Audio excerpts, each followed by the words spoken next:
ഇടമുളയ്ക്കൽ ജവഹർ ഹൈസ്കൂളിലെ വിദ്യാർത്ഥികൾക്കായി PTA ആഭിമുഖ്യത്തിൽ സൗജന്യ യൂണിഫോമിന്റെ വിതരണം നടന്നു. യൂണിഫോം വിതരണ ഉദ്ഘാടനം Punalur MLA advocate K. Raju നിർവഹിച്ചു. ജില്ലാ പഞ്ചായത്തിന്റെ പൊതു നിയന്ത്രണത്തിലാണ് ഗവൺമെന്റ് ഹൈസ്കൂൾ. കെട്ടിട നിർമ്മാണമെല്ലാം അവരുടെ ജോലിയാണ്. കെട്ടിട നിർമ്മാണത്തിന്റെ ഫണ്ട് സർക്കാർ തന്നെ സൂക്ഷിക്കുന്നില്ല. അതെല്ലാം ജില്ലാ പഞ്ചായത്തിനാണ് ഏൽപ്പിക്കുന്നത്. അതുപോലെ തന്നെ അടിസ്ഥാന സൗകര്യങ്ങൾ വികസനവുമായി ബന്ധപ്പെട്ട് ഇത്തരം സ്കൂളുകളുടെ എല്ലാ അടിസ്ഥാന സൗകര്യ വ്യവസ്ഥകൾ നടത്താനുള്ള ബാധ്യതയും യഥാർത്ഥത്തിൽ ജില്ലാ പഞ്ചായത്തിനാണ്. ജില്ലാ പഞ്ചായത്ത് നമ്മുടെ തലയിൽ ഇതെല്ലാം കൂടെ ഏൽപ്പിച്ചിട്ട് മാറി നിൽക്കുകയല്ല ഞങ്ങളൊക്കെ ചെയ്യുന്നത്. പരമാവധി ഗവൺമെന്റിന്റെ ഫണ്ടും മറ്റ് ഇതര ഫണ്ടുകളും ഒക്കെ സ്കൂളുകളിൽ എത്തിച്ച് അതിനാവശ്യമായിട്ടുള്ള നടപടികൾ നിർവഹിക്കുന്നതിനാണ് ശ്രമിക്കുന്നത്. School PTA president B. വേണുഗോപാലിന്റെ അധ്യക്ഷതയിൽ കൂടിയ യോഗത്തിൽ ജവഹർ HS പ്രഥമാധ്യാപകൻ C. മോഹൻകുമാർ സ്വാഗതം പറഞ്ഞു.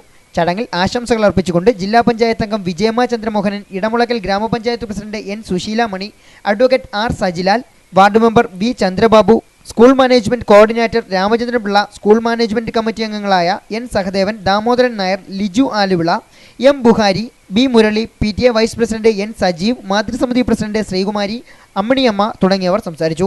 SSLC പരീക്ഷയിൽ ഉന്നത വിജയം കരസ്ഥമാക്കിയ വിദ്യാർത്ഥികൾക്കുള്ള cash award Panachivila V20 welfare association president K. M. Krishnan Edamulakkal വിതരണം ചെയ്തു.